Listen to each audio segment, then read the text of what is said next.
illahil munafiqina wal fujjar. Wa yakfi fi hadha ayah min surati Ali Imran. Wa ya qawluhu qul in kuntum tuhibbunallah fattabi'uni yuhibbukumullah wa yaghfir lakum dhunubakum. Allah menjelaskan tentang hakikat siapa wali-wali Allah itu. Ya. Dan membedakan antara wali Allah dengan orang-orang yang menyerupai wali Allah. Dari kalangan orang-orang munafikin dan orang-orang yang jahat. Dan cukup dalam hal ini kata beliau untuk membedakannya sebuah ayat. Yaitu surat Al-Imran ayat 31. Allah berfirman, "Qul in kuntum tuhibbunallah." Katakan, jika kalian mencintai Allah, fattabi'uni, maka ikuti aku, itu Rasulullah SAW. Yuhibbukumullah wa yaghfir lakum dzunubakum. Niscaya Allah akan cintai kalian dan Allah akan ampuni dosa kalian. Ikhwatul Islam, saudaraku seiman.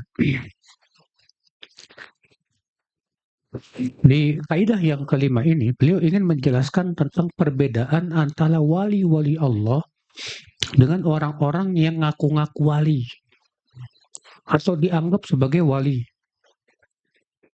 Apa perbedaannya? Ya, siapa sih wali Allah? Nah, tentunya saudaraku seiman, dalam menilai seseorang itu wali Allah atau bukan itu, ya harus sesuai dengan penjelasan dari Allah langsung. Karena Allah yang paling tahu siapa wali-walinya. Kalau cuma sebatas mengklaim atau diklaim si fulan wali Allah, tapi ternyata tidak ada padanya ciri-ciri wali Allah, percuma. Ya. Nah, di sini beliau menyebutkan apa cirinya wali Allah itu. Bagaimana tandanya wali Allah itu. Itu dalam surat Ali Imran ayat 31.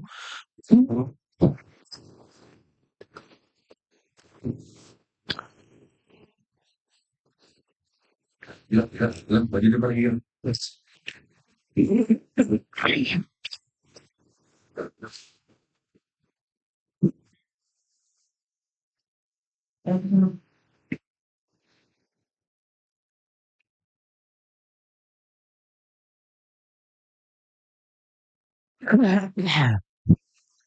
Bahwa ciri wali Allah itu, kata Allah, itu ittiba'u Rasulillahi SAW. Ittiba' kepada Rasulullah SAW.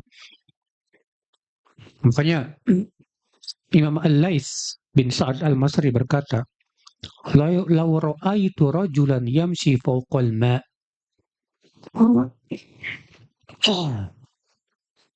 Kalau aku melihat ada orang yang berjalan di atas air, maka aku tidak akan terima sampai aku lihat perbuatannya sesuai enggak dengan sunnah Rasulullah SAW. Imam Syafi'i mengomentari perkataan Laits apa? Rahimallahu Laits. Qad aqsar. Semoga Allah merahmati Imam Al-Laits. Itu kurang, kata beliau. Ya, aku katakan, kalau fa inni law ara'aitu rajulan yatir fil hawa. Kalau aku melihat ada orang yang berjalan apa terbang di udara, aku tidak mau terima sampai aku lihat bagaimana perbuatan dia, sesuai nggak dengan sunnah Rasulullah SAW. Bagaimana akidahnya, ibadahnya, dan yang lainnya. Karena yang namanya mengklaim itu mudah, Pak. Ya, mengaku kalau dia wali Allah, mengaku punya karomah, punya gini.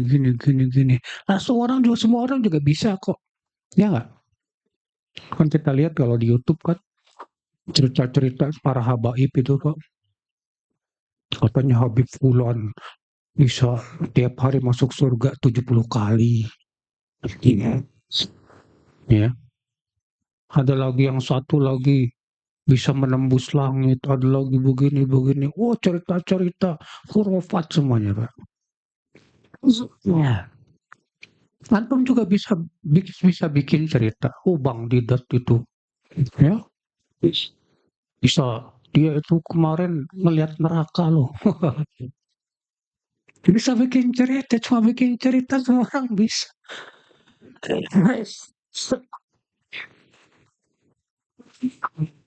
Iya.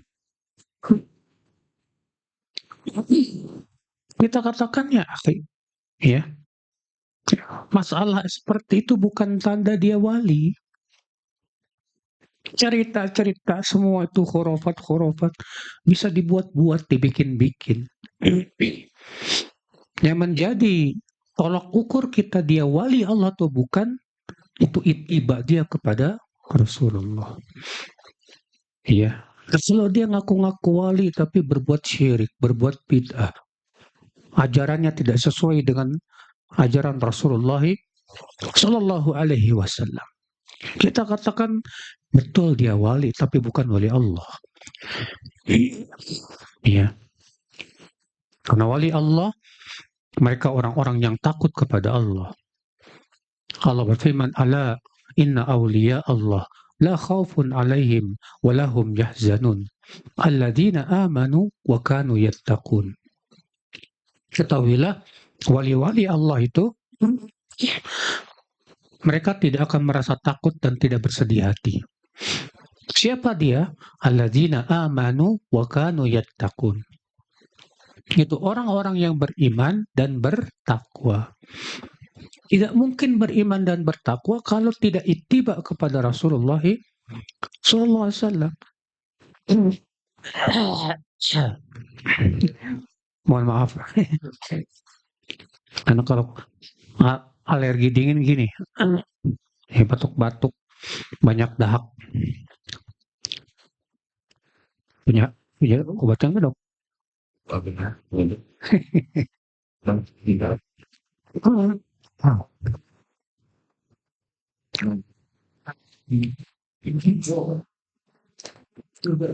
Iya.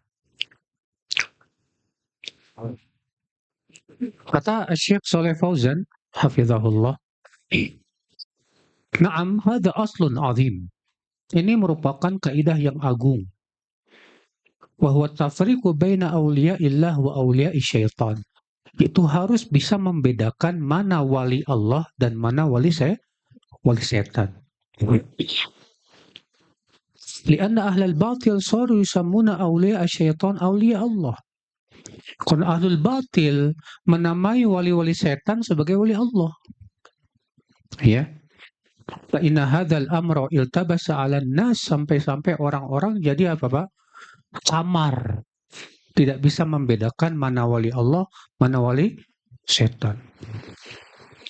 Orang awam tuh, Pak, menilai hanya sebatas lahiriah saja. Oh, pakaiannya pakai sorban, pakai baju putih-putih, ya, bisa nangkep jin. Wah, ya. Dan yang lainnya, wah ini wali ini. Kita katakan ya sih, kata dukun seperti itu bisa. Dukun pun bisa seperti itu. Tinggal pakai baju gamis dan yang lainnya selesai. Bukan itu tolok ukur kita untuk menilai seseorang itu wali atau bukan, wali Allah atau bukan. Iya. Makanya Ibnu Taimiyah menulis sebuah buku yang sangat bagus. Judulnya Al-Furqan Baina Auliya'ir Rahman wa Auliya'i Syaitan. Perbedaan antara wali Allah dengan wali apa? Setan. Tapi tebal bukunya. Segini nih. Ikhwatul Islam, saudaraku seiman, rahimani wa rahimakumullah jami'an. Apa ini? Syukran, syukran. Kemudian kata beliau, wa ayatun fi suratil Maidah. Dan ada satu ayat dalam surat Al-Maidah juga yang membedakan mana wali Allah dengan wali setan. Itu dalam surat Al-Maidah 54. Ya ayyuhalladzina amanu may yartadda minkum an dinihi fasawfa ya'ti Allahu biqaumin yuhibbuhum wa yuhibbunahu azillatin 'alal mu'minin a'izzatin 'alal kafirin yujahiduna fi sabilillah wa la yakhafuna fillahi laumata la'im. Hai orang-orang yang beriman, siapa di antara kalian yang murtad dari agama Islam, maka Allah akan datangkan kaum yang lain. Bagaimana sifatnya? Allah cinta kepada mereka dan mereka cinta kepada Allah. Ya. Azillatin 'alal mu'minin. Kasih sayang, tawadu kepada kaum mukminin. Aizzatin 'alal kafirin, tapi tegas terhadap orang kafir. Yujahiduna fi sabilillah, mereka berjihad di jalan Allah. Wala yakhafuna fillah laumata laim, dan tidak takut di jalan Allah dengan cercaan orang-orang yang mencerca. Lihat saudaraku seiman, Allah Subhanahu wa taala dalam ayat ini ya menjelaskan bahwa orang yang murtad dari umat Islam, dari agama Islam, itu tidak merugikan Islam. Justru Allah akan datangkan kaum yang lain yang lebih baik. Dan ini bisyarah azimah, kabar gembira yang besar untuk kaum muslimin.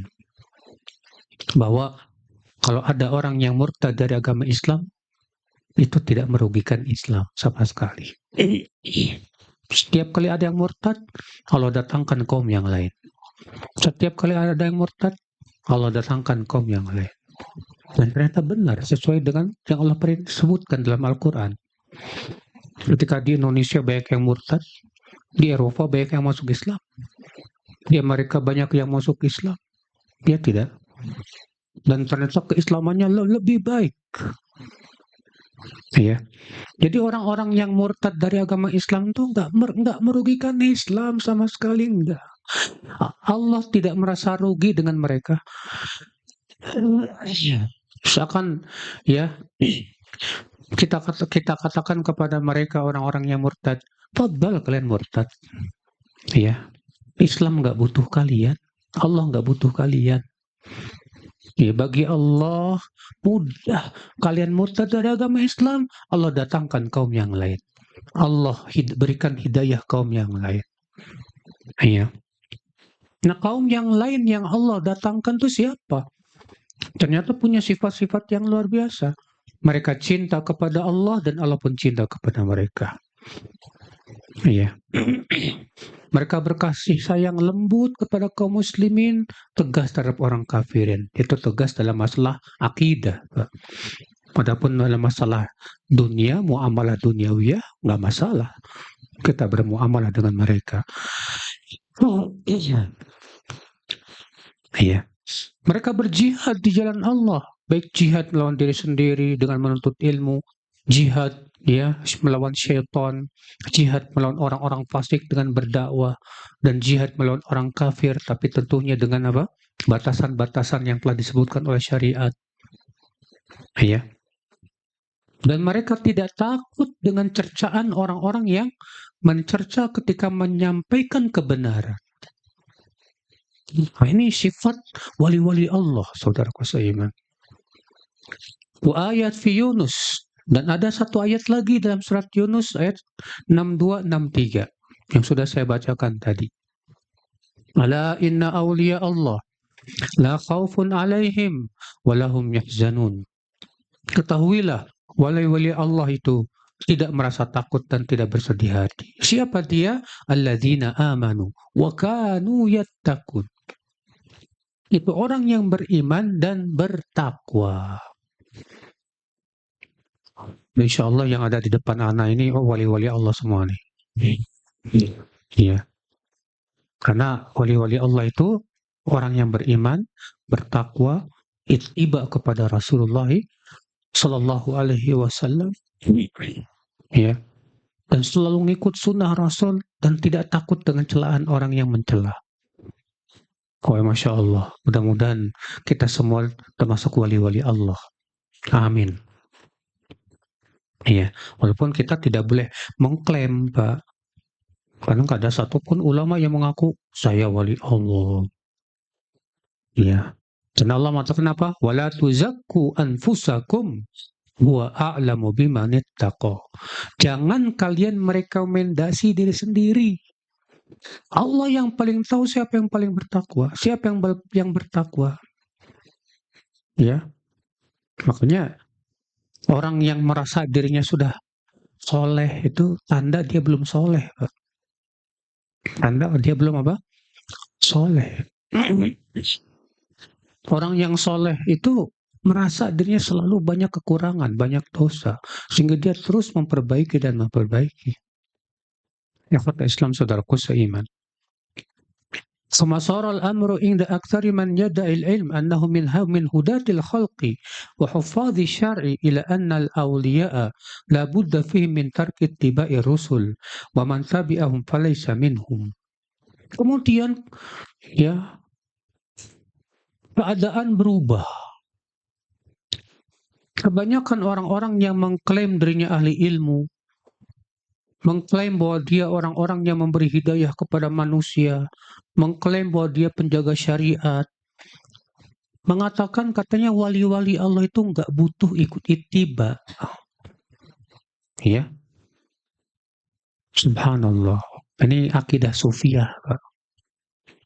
Tasawuf, mereka punya keyakinan orang yang sudah sampai derajat wali itu nggak perlu ikut syariat Nabi. Ini keyakinan tasawuf, sufi. Ya, katanya mereka berdasarkan kisah Khidir ya, yang bertemu dengan Nabi Musa. Kata mereka Khidir itu wali. Nabi Musa saja belajar sama Khidir. Khidir nggak ngikut syariat Nabi Musa. Jadi kata mereka itu menunjukkan wali itu nggak perlu ikut syariat Nabi. Ya, ini keyakinan tasawuf yang sangat sesat, saudaraku. Jadi menurut mereka kalau sudah sampai derajat hakikat, ya tidak perlu lagi syariat. Makanya tidak aneh, ya ada kiai yang minum arak, ada kiai yang zina sama santriwati, ada kiai yang ya sampai kemudian muncul film bid'ah, ya mengangkat itu walid itu. Iya. Iya, akhul Islam, saudaraku seiman. Karena sebetulnya akarnya sudah ada. Bukan cuma di Indonesia, di mana-mana, saudaraku. Karena itu ajaran tasawuf masalahnya, sufi. Ya. Di mana mereka membedakan antara tingkatan syariat dengan tingkatan apa? Hakikat. Tingkatan syariat itu katanya kita-kita yang awam. Kita-kita ini yang masih sholat, zakat, puasa, haji. Ente itu masih syariat.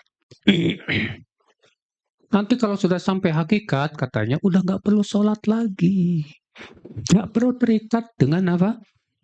Ya syariat lagi, nggak masalah. Dan mereka punya keyakinan wali itu lebih tinggi dari Nabi dan Rasul. Sampai-sampai tokoh sufi mengatakan apa? Maqamu an-nubuwati fil barzakhi fuwaiqar rasul wa dunal wali. Kedudukan nabi di alam barzakh nanti di atas rasul, di bawah wali. Berarti paling atas apa? Wali. Di bawah wali siapa? Nabi. Di bawah nabi siapa? Rasul. Dibalikin sama dia. Ya akidah, makanya ya Ibnu Hajar dalam kitab Fathul Bari ketika menyebutkan ya akidah keyakinan seperti ini, beliau mengatakan orang yang punya akidah seperti ini zindik, Munafik. Ya, jangan bobo. Hah? Oh iya betul. Yang mau bobo buat baca doa tidur kata Bang Dedat.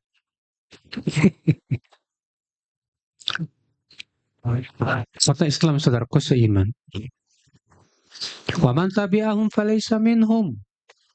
Ya, kata mereka siapa yang masih terikat dengan syariat Nabi dan Rasul belum sampai derajat wali. Gila nggak? Gila banget mas. Sementara Rasulullah SAW, bagaimana ibadahnya kepada Allah? Dan mereka, Pak, orang-orang sufi nggak berani mengatakan kami lebih baik dari Rasulullah. Nggak berani mereka. Kalau ada di antara mereka yang mengatakan begitu, dikafirkan oleh seluruh umat Islam.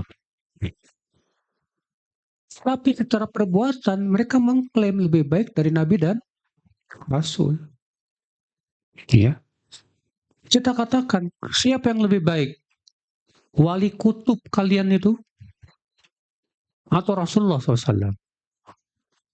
Ya pasti mereka tidak akan mengatakan wali kutub kami lebih baik, walaupun sebetulnya akidah mereka menunjukkan wali mereka lebih baik. Tapi mereka mengatakan, oh enggak, Rasulullah manusia yang paling baik. Kita katakan, Rasulullah bagaimana ibadahnya?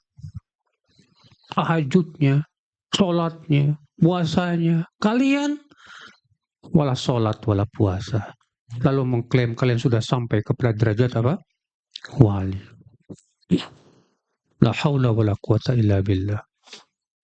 Antum tahu ya, di antara wali kutub yang mereka sangat agung-agungan tuh Ahmad Al-Badawi. Dan yang paling tinggi itu Syekh apa? Jailani itu, Abdul Qadir Jailani. Syekh Abdul Qadir Jailani itu salafi, Pak. Akidahnya lurus, Pak. Ya. Siapapun yang membaca buku-buku beliau akan tampak kalau beliau sangat ittiba kepada Rasulullah SAW. Ya. Ada buku yang sangat bagus, buku putih Syekh Abdul Qadir Jailani yang ditulis oleh Ustadz Usaini. Itu bagus banget itu. Tapi diklaim oleh orang sufi, ini wali kutub, wali yang paling tinggi. Ada lagi namanya Ahmad Al-Badawi. Imam Az-Zahabi menyebutkan tidak diketahui siapa dia. Cuma disebutkan dia pernah sholat tanpa wudhu. Lalu orang mengklaim ini wali.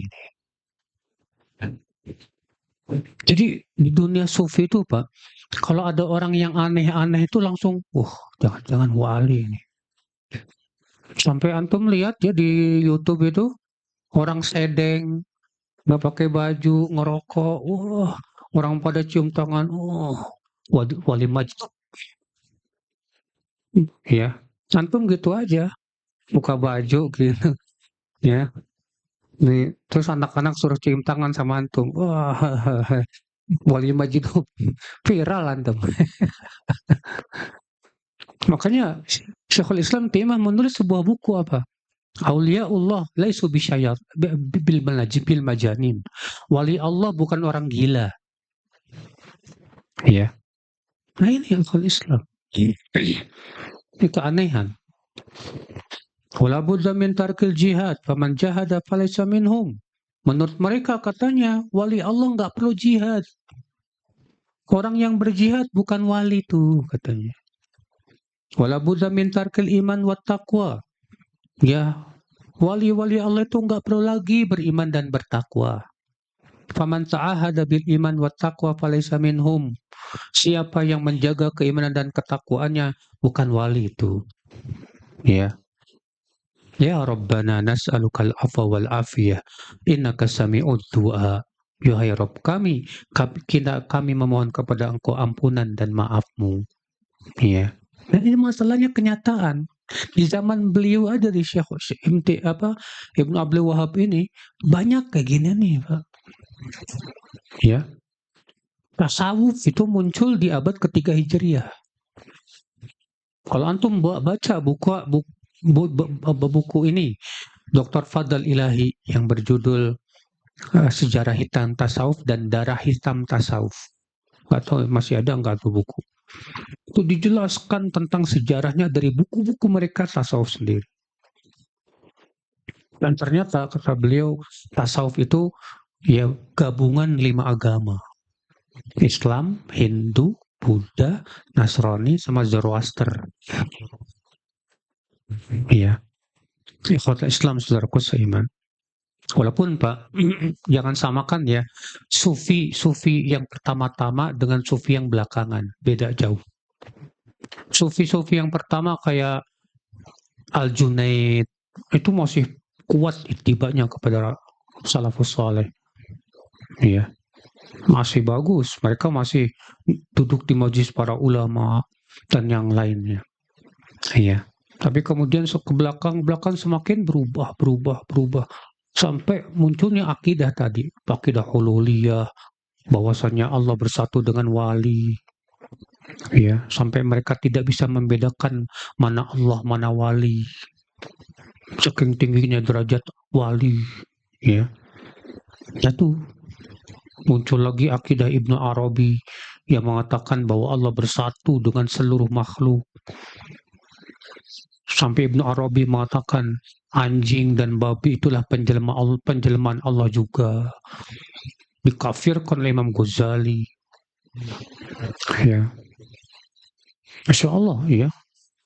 Kalau antum melihat tentang penyimpangan dari Islam ini luar biasa mengerikan, saudaraku seiman. Rahimani wa rahimakumullah jami'an. Kita masuk kepada al-aslus sadis, pokok yang terakhir. Kaidah yang terakhir, yang keenam. Raddu syubhah allati wadu'aha syaitan fi tarkil Qur'ani was sunnati wattiba'il ara'i wal ahwa'il mutafariqatil mukhtalifati wa hiya anna al-Qur'ana was sunnata la ya'rifuhuma illa al-mujtahidul mutlaq.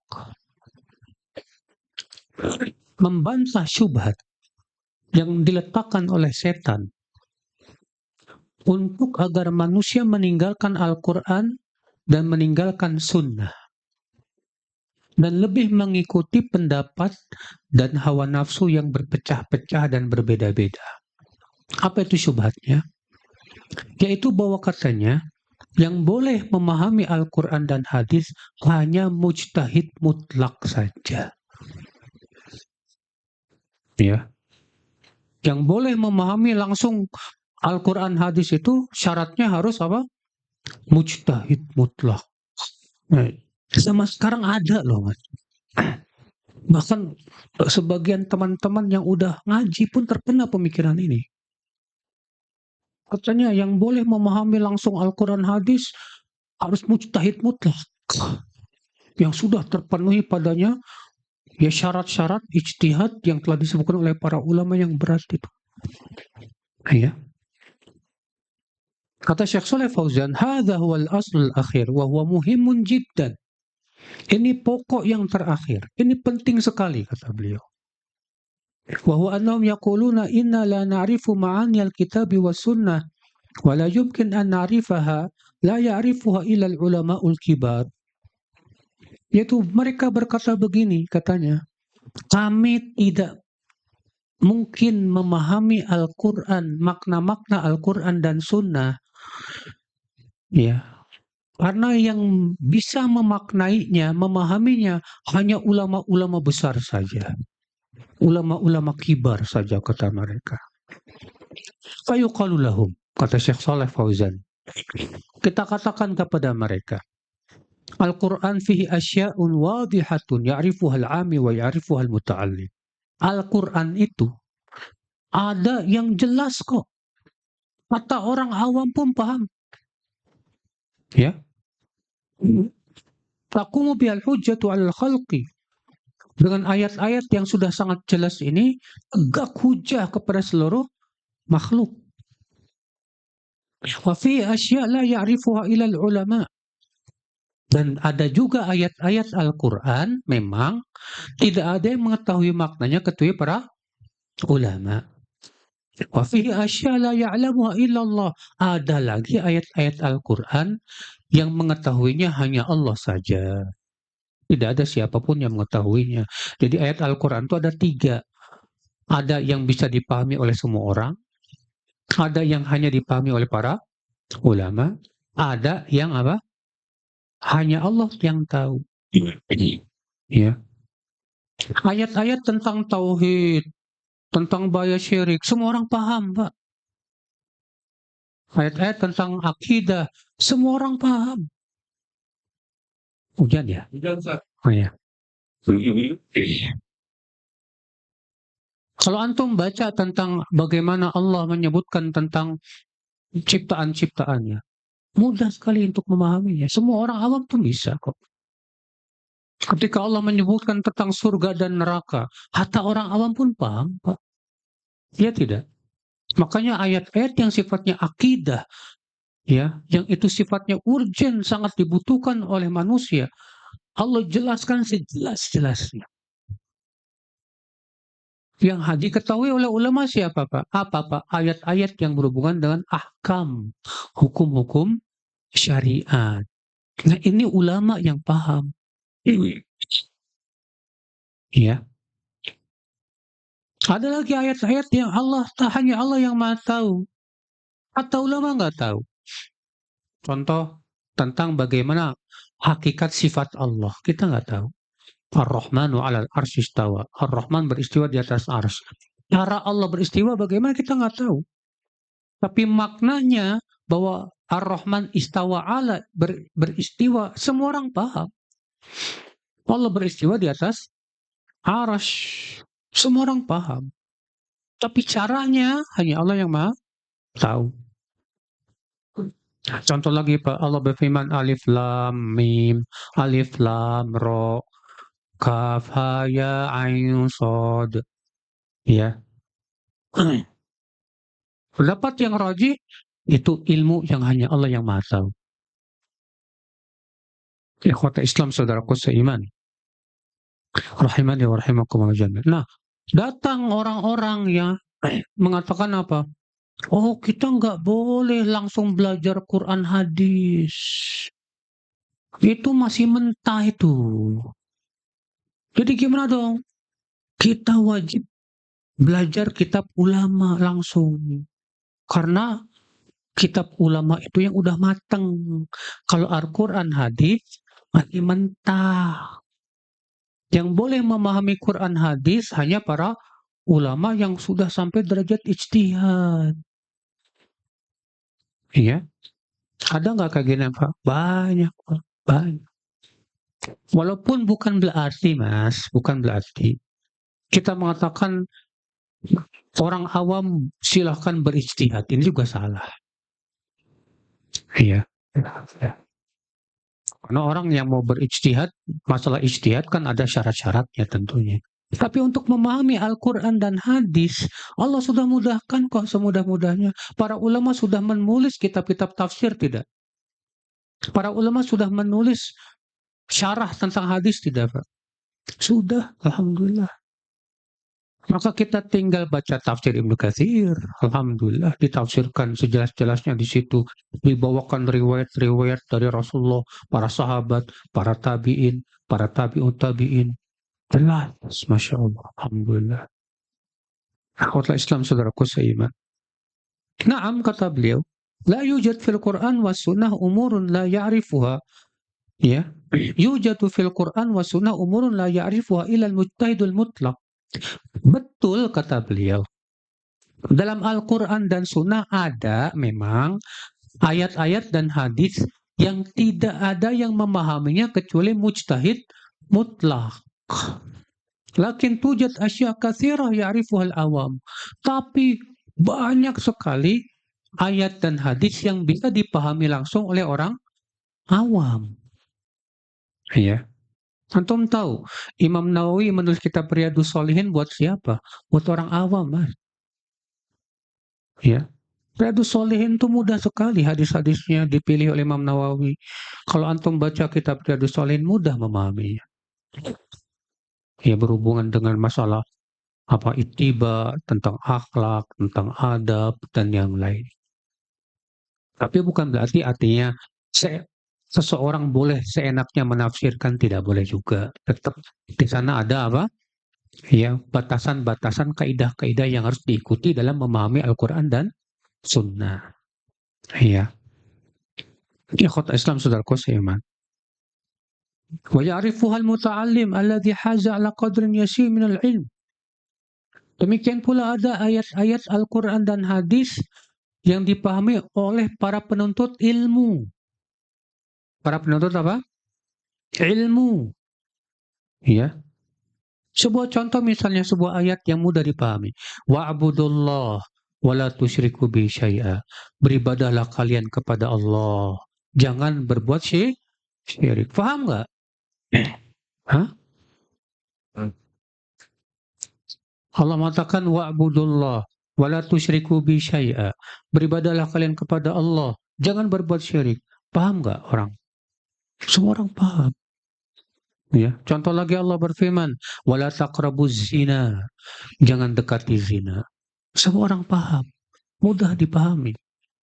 Kalau contoh lagi Allah berfirman, hurrimat alaikumul maitah. Diharamkan atas kalian bangkai. Orang semua paham bangkai itu apa. Ya. Ikhwata Islam saudara. Contoh lagi kullil mu'minina yaghuddu min absarihim. Katakan kepada kaum mukminin, hendaklah mereka menundukkan pandangan-pandangan mereka. Paham gak orang awam, Pak? Ketika mendengar ayat ini? Paham? Ikhwata Islam saudaraku seiman. Ya. Hadhi umurun wadihah. Kata beliau, ini perkara-perkara yang jelas. Ya'rifuhal ami idza sami'aha. Orang awam bisa langsung memahami ketika mendengarnya, kata Syekh Saleh Fauzan. Ya.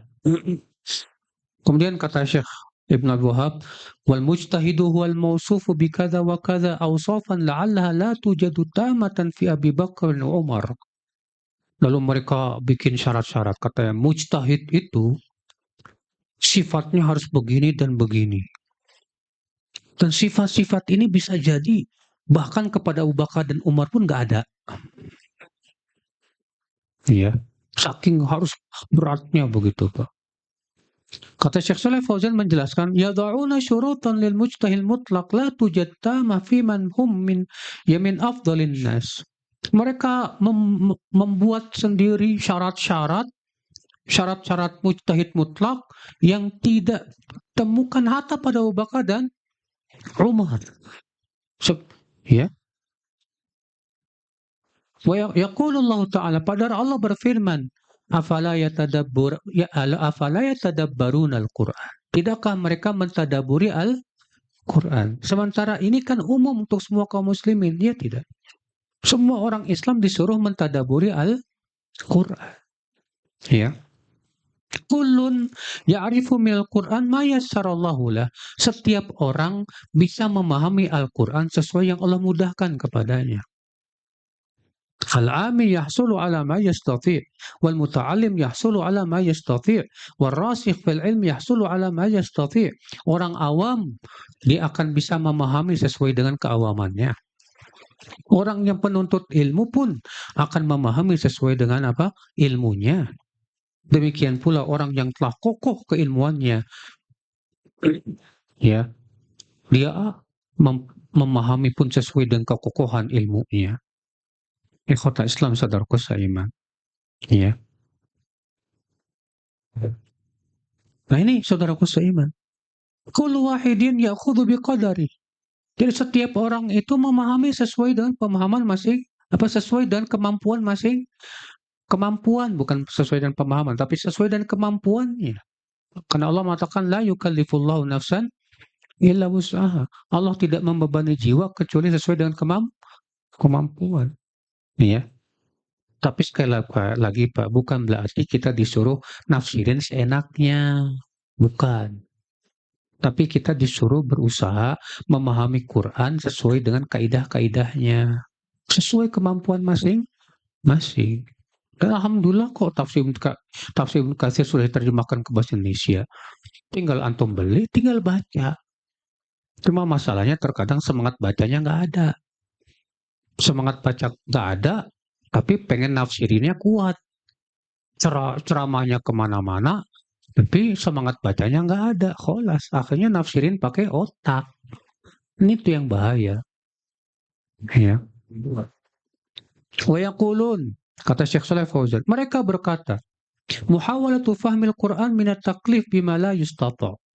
Kata mereka, berusaha memahami Al-Quran langsung itu katanya, itu beban yang tidak mampu dilakukan. Ini. Wa syurut allati dzakara al-ulama wa qalu la budda an tatawaffar fil mufti yuriduna biha al-mujtahid al-mutlaq. Dan syarat-syarat yang disebutkan oleh para ulama katanya, bahwa mufti itu syaratnya begini-begini, itu maksudnya mujtahid mutlak. La yuriduna annaha la budda an tatawaffar fi kulli man yuridu an yatadabbara al-Qur'an wa yastafidu minhu. Mereka tidak menginginkan agar itu terpenuhi pada orang-orang yang setiap orang yang berusaha untuk mentadaburi Al-Qur'an dan mengambil faidah dari Al-Qur'an. Tidak disyaratkan, Pak, antum tadabbur Quran harus sudah sampai mujtahid mutlak, enggak. Dengan kemampuan kita masing, antum bisa baca, bisa, oke, ambil, beli tuh kitab tafsir ulama, Ibnu Katsir, ya, atau tafsir As-Sa'di, atau tafsir Muyassar, udah, baca deh itu, insya Allah mudah. Tafsir Muyassar itu kan artinya tafsir yang dimudahkan.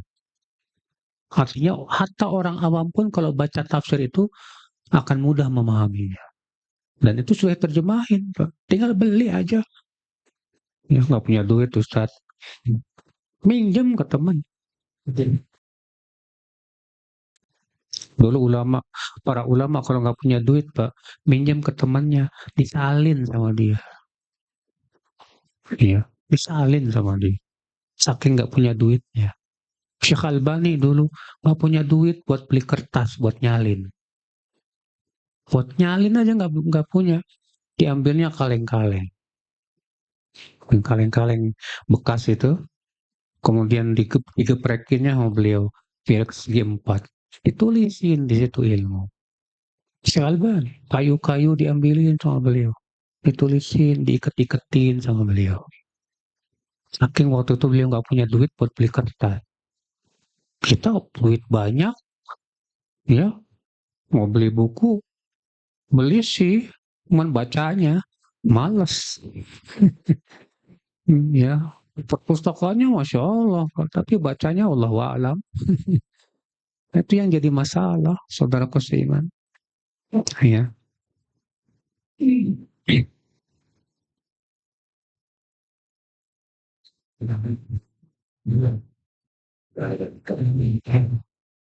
Ikhwat Islam, saudaraku seiman. Ya, kemudian kata beliau, fa illam yakun lil insan kadzalika falyu'rid anhuma fardan hatman la syakka wal iskala fi. Katanya kalau dia bukan mujtahid mutlak, hendaklah ia berpaling dari Al-Quran dan hadis. Jangan mempelajari Quran, hadis. Itu harus, kata mereka. Akhirnya mereka telah bekerja sama dengan iblis untuk memalingkan manusia dari Al-Quran dan Sunnah. Ya. Faman talabal huda minhuma fahuwa imma zindik wa imma majnun. Katanya orang yang langsung belajar Quran hadis itu bakalan jadi zindik atau gila, kata. Ya. Li'ajli su'ubati fahmihima, karena katanya untuk memahami Quran hadis itu berat, susah. Fa subhanallah wa bihamdi. Kam bayyana Allah subhanahu syar'an wa qadran khalqan wa amran fi raddi hadhi syubhatil mal'unah. Subhanallah, kata beliau. Padahal Allah sudah membelaskan dan membantah syubhat seperti ini. Allah berfirman dalam ayat-ayat walakinna aktsaran nasi la ya'lamun. Ya, akan tetapi kebanyakan mereka tidak mengetahuinya. Artinya Al-Qur'an ini sudah dimudahkan. Ya. Allah berfirman, laqad haqqal qawlu ala aktsarihim fahum la yu'minun. Inna ja'alna fi a'naqim aghlalan fahiya ila al-adhqani fahum muqmahun. وَجَعَلْنَا مِنْ بَيْنِ أَيْدِيهِمْ سَدًّا وَمِنْ خَلْفِهِمْ سَدًّا فَأَغْشَيْنَاهُمْ فَهُمْ لَا يُبْصِرُونَ وَسَوَاءٌ عَلَيْهِمْ أَأَنذَرْتَهُمْ أَمْ لَمْ تُنذِرْهُمْ لَا يُؤْمِنُونَ إِنَّمَا تُنذِرُ مَنِ اتَّبَعَ الذِّكْرَ وَخَشِيَ الرَّحْمَنَ بِالْغَيْبِ فَبَشِّرْهُ بِمَغْفِرَةٍ وَأَجْرٍ كَرِيمٍ. Ya, innama tunziru, sesungguhnya yang kamu berikan peringatan itu siapa? Orang-orang yang mau mengikuti peringatan Al-Quran dan Sunnah. Sekarang saya mau tanya, Rasulullah Rasulullah manusia paling fasih tidak? Rasulullah manusia yang paling fasih. Fasih itu artinya apa, Pak? Yang mudah menyampaikan dengan bahasa yang mudah dipahami. Kalau ada orang, Pak, ngomongnya susah dipahami, nggak fasih. Ya, sebut balago. Balago itu artinya dari kata-kata balago artinya menyampaikan. Disebut balig kalau dia mampu menyampaikan ilmu dengan semudah-mudahnya. Paham tidak? Iya. Maka dari itulah para nabi semuanya fasih. Nabi Musa ketika disuruh menasihati Fir'aun minta kepada Allah supaya saudaranya Harun yang diutus juga. Karena kata Nabi Musa apa? Wa akhi Harun huwa afsahu minni lisana. Saudaraku Harun ya Allah lebih fasih lisannya. Ketika mereka berdakwah kepada Fir'aun, Fir'aun langsung paham nggak tidak? Hah? Enggak. Enggak. Ketika Nabi Musa berdakwah kepada Fir'aun, Fir'aun langsung paham nggak? Katanya enggak. Kalau nggak paham berarti nggak tegak hujah dong. Ya, Fir'aun aja yang notabene kafir langsung paham yang diucapkan oleh Nabi Musa dan Harun. Ketika Rasulullah mendakwai Quraisy, paham nggak orang Quraisy? Paham. Hatta mereka orang kafir, paham. Terus ada orang berkata, oh kita nggak paham Quran hadis. Nggak boleh kita langsung memahami Quran hadis. Itu orang yang sudah sampai derajat ijtihad mutlak saja sudah. Ajib.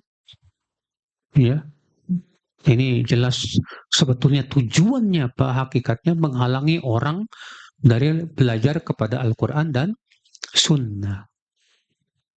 Ya, ikhwatul Islam saudaraku seiman, rahimani wa rahimakumullah jami'an. Alhamdulillah sudah selesai pembahasan kitab Al-Usul As-Sittah 6 pokok. Barangkali ada yang mau nanya, silahkan ditulis.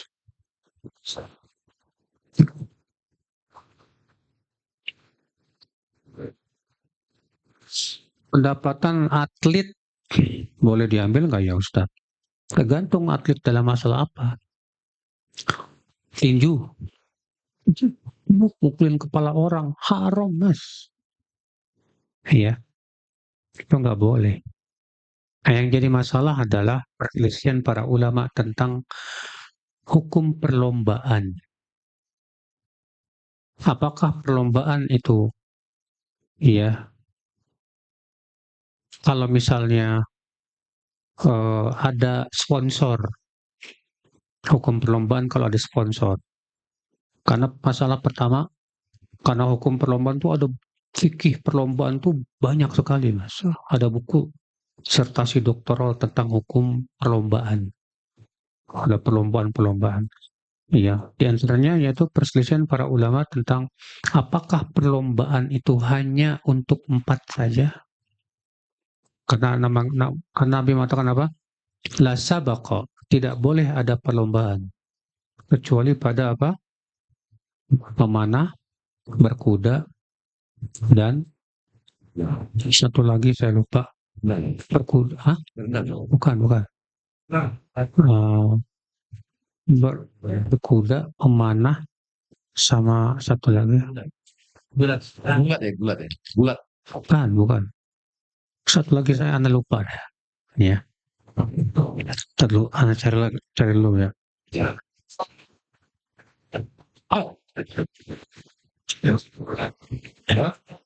Al-Quran. Kata Nabi, la sabaqa, tidak ada perlombaan yang berhadiah kecuali dalam perlombaan memanah, pacuan kuda, atau balap unta. Ya. Nah, ini yang diperselisihkan oleh para ulama, kata-kata la sabaqa. Tidak boleh ada perlombaan yang berhadiah kecuali pada 3. Apakah hanya 3 ini saja atau yang lainnya apa? Boleh. Sebagian ulama mengatakan bahwa perlombaan yang berhadiah hanya 3 ini saja. Yang lain nggak boleh berhadiah. Paham tidak? Sebagian mengatakan boleh perlombaan-perlombaan yang sifatnya menguatkan fisik. Menguatkan apa? Fisik dalam rangka persiapan berjihad fisabilillah. Seperti berenang. Ya. Demikian pula perlombaan-perlombaan yang memang sifatnya apa? Fisik. Maka seperti ini boleh. Atau ya dalam ilmu-ilmu Islam seperti musabaqah hifdzul Quran, musabaqah hafalan Quran, musabaqah tafsir, musabaqah yang sifatnya itu yang memotivasi orang untuk berlomba-lomba dalam kebaikan. Karena ini pendapat yang paling kuat. Adapun kalau itu sama sekali tidak ada hubungannya dengan itu, seperti misalnya perlombaan main kelereng, apa manfaatnya main kelereng? Menguatkan badan? Enggak. Iya. Perlombaan main catur, apalagi catur, kebanyakan ulama mengharamkan. Perlombaan main kerambol,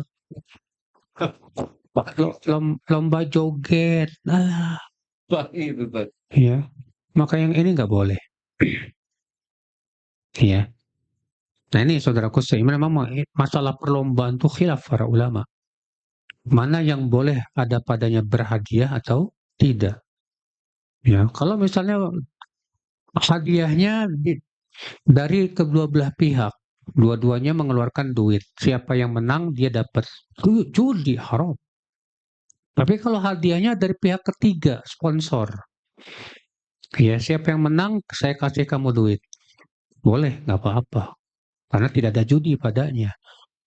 Cuman masalahnya kembali kepada hadis tadi. Itu masalah khilaf para ulama. Di kalangan para ulama masyhur. Ya, tentang masalah hadis tadilah sabaqa, tidak boleh ada perlombaan berhadiah kecuali pada 3. Iya. Adapun kalau jelas-jelas haram kayak tinju, terus apa tuh yang apa sih yang gulat, yang mukulin tuh buat MMA, UFC ya, kayak gitu semua jelas haram. Ya, tapi kalau tidak ada yang namanya kayak gituan yang haram-haramnya, mempertontonkan aurat misalnya nggak boleh. Ya. Nah, kayak ini belum.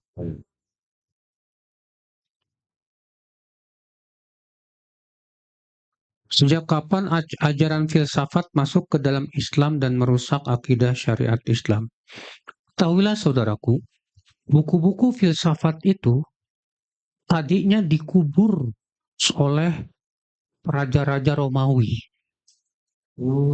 Karena mereka tahu ini buku-buku yang sangat merusak. Diminta sama Khalifah Ma'mun. Diminta sama Khalifah Ma'mun. Diterjemahkan bahasa Arab.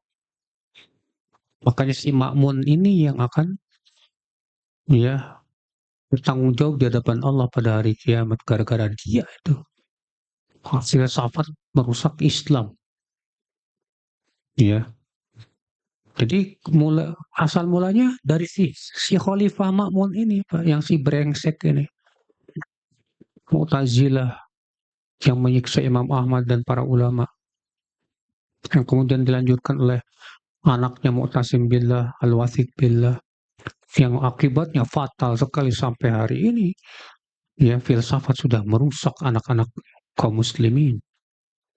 Makanya setiap orang Islam yang rusak sama filsafat Khalifah Ma'mun tuh dapat dosanya tuh. Karena dia yang berjasa untuk menerjemahkan, padahal raja-raja Romawi saja, mereka mengubur buku itu. Karena mereka tahu ini buku sangat menyesatkan, merusak. Mereka malah diminta sama si Khalifah Ma'mun itu. Kalau di rumah ada orang yang masih percaya dukun dan syirik, apakah akan merusak keberkahan rumah dan sulit masuknya rezeki? Apa ada dalilnya, Ustadz? Iya. Ya kalau masalah dalil saya nggak tahu, saya nggak mendapatkan dalil tentang itu. Cuman kewajiban antum kalau ada orang seperti itu wajib terus didakwahi, dipahamkan. Jangan diem. Kalau antum diem, ya antum jadi setan bisu. Jadi kewajiban antum pahamkan terus bahaya syirik, apa itu syirik, pahamkan, dakwahi terus. Iya. Umat Islam akan terbagi menjadi 73 golongan dan penyimpangan ini dalam hal akidah. Apakah yang 72 golongan ini kekal dalam neraka? Ya. Siapa yang mengatakan bahwa yang 72 golongan ini kekal, maka dia khawarij.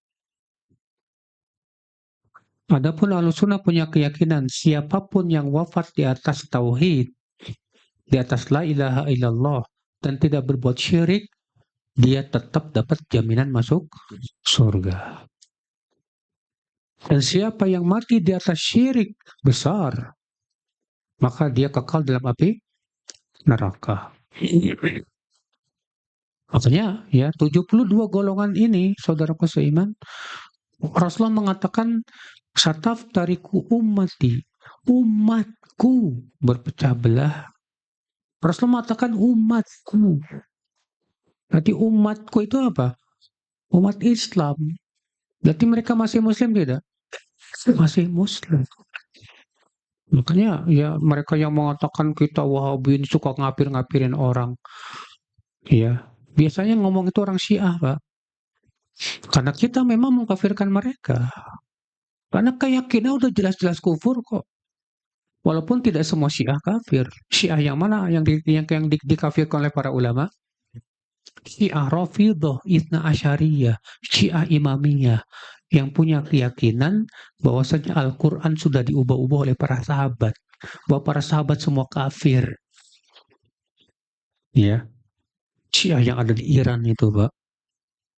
Kalau kita sudah Ahlussunnah, banyak ulama Ahlussunnah mengatakan mereka kafir. Nah, keyakinannya sudah kufur banget, Pak. Ya. Adapun Syiah Zaidiyah, Syiah Ja'fariyah, dan Syiah-Syiah yang lain belum kita kafirkan. Karena mereka tidak mengkafirkan para sahabat. Ya. Nah ini saudaraku seiman. Jadinya dalam masalah kafir mengkafirkan pun juga tentunya Ahlussunnah wal Jamaah punya kaidah-kaidah, tidak sembarangan untuk mengkafirkan orang ya. Allahu a'lam. Ada yang bertanya? Nggak ada? Baik, semoga yang sampaikan bermanfaat. Subhanakallah bihamdik, asyhadu an la ilaha illa anta astaghfiruka wa atubu ilaik. Assalamualaikum warahmatullahi wabarakatuh.